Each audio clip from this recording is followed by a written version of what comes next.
Hey, my name is Jonathan Harrell. I am doing my Article 3.321 reflection. The article is a distributed leadership perspective for critical consciousness in middle grades. The article was written in December of 2023 by Kenneth Bond and Daniel Tolino. After reading the article, there were three things that I learned. First, I learned what authors mean by critical consciousness.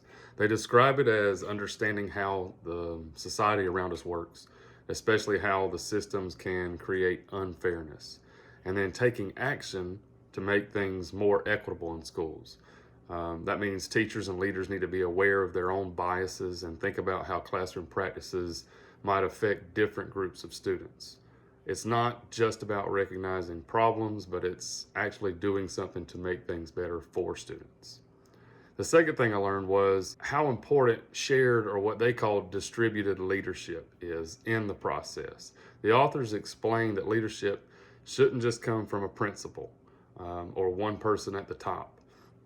Everyone is involved in this.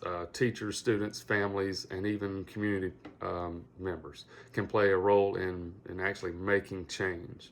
When leadership is shared, it creates a stronger sense of community. It helps build trust. For me, that means thinking about how students can take ownership of their learning instead of everything just coming from me. When students are allowed to make decisions and participate in how they are allowed to learn, or what projects or project-based learning, or whether or not it's direct instruction, when they're allowed to make decisions, it tends to influence how well they learn or how well they participate. It helps with motivation. It gives them a sense of autonomy that they can choose instead of, look, we're learning about multi-step equations and we're going to do it this way. The third thing I learned was about the idea of collective identification. The article talked about how schools can create shared identity, which brings everyone together around equity and growth. When students, teachers, and families feel like they're a part of the same community working toward fairness, that's when real progress can happen. I like that because it shows that building awareness of social issues isn't just about what's taught, it's about how people connect and support one another. When you build a sense of community, people care about the other person more. It's not just, hey, this person sits to my left, my right. It's, I know this person, I care about what's going on with them, and I want to help make their life fair and equitable, that they can also reach the same goals that I can, or I can reach the same goals they can. It just provides better support. Now, thinking about what I'd like to bring into my own 8th grade math classroom, one idea is helping students use math to explore real world issues that relate to fairness and equity. The article gave me some examples of students examining social issues to build awareness, and I think math is a great place for that. For instance, I could have students analyze data sets about things like access to technology, income differences, or environmental factors in different communities, and we could talk about what those numbers mean and what stories they tell. It really focuses on math skills like statistics and proportional reasoning, but it also helps students see math as a tool of understanding the world around. The second idea I'd like to implement is helping students build confidence in their own voices when using math to explain and defend their thinking. The authors called this political self-efficacy, the belief that your ideas and actions can make a difference. In my classroom, that would mean encouraging students to question the results, justify solutions, respectfully debate different approaches to the same problem. Instead of me always confirming what's right, students could learn to rely on their reasoning and evidence, and over time this would help them feel empowered to use math to speak up, make arguments, maybe even engage in discussions that go beyond just getting the correct answer. For instance, right now, we're currently in the topics covering multi-step equations and inequalities.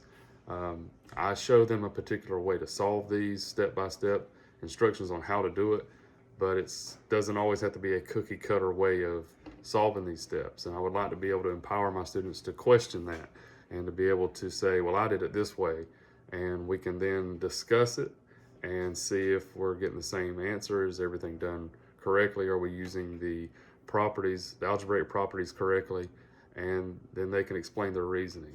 This allows them to build that autonomy or that self-efficacy and their own words they can use to get a deeper understanding, and it allows them to feel empowered in their learning instead of just a receiving aspect of mathematic learning. They're allowed to use their voice to help themselves learn and even help their classmates learn. Finally, one change that I would make after reading this article is rethinking how I collaborate with my colleagues.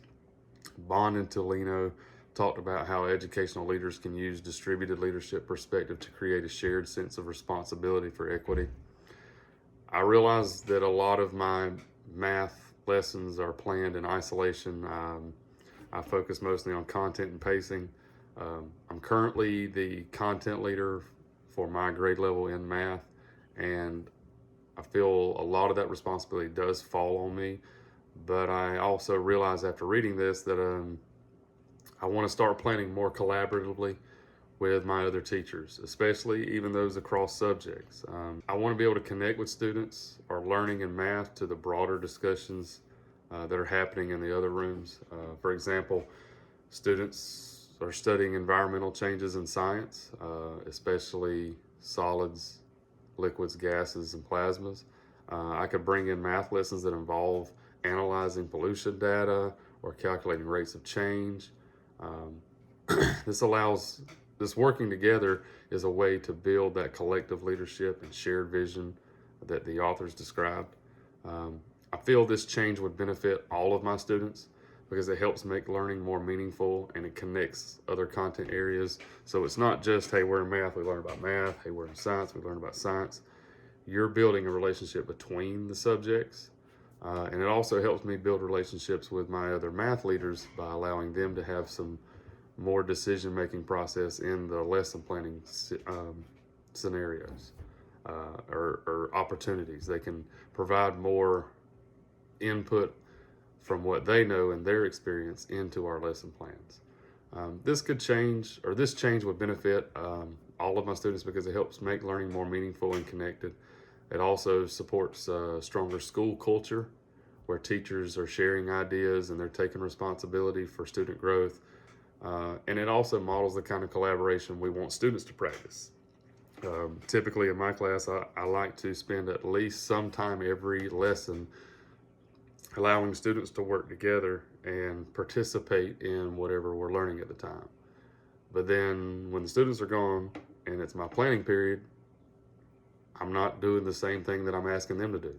I'm wanting to take control of the lesson plans. I'm wanting to be able to manage all of that on my own. So I need to basically practice what I preach is what I'm saying. The article reminds me that leadership and equity don't just come from administrators. They can grow from teachers working together and thinking critically about how we teach every day.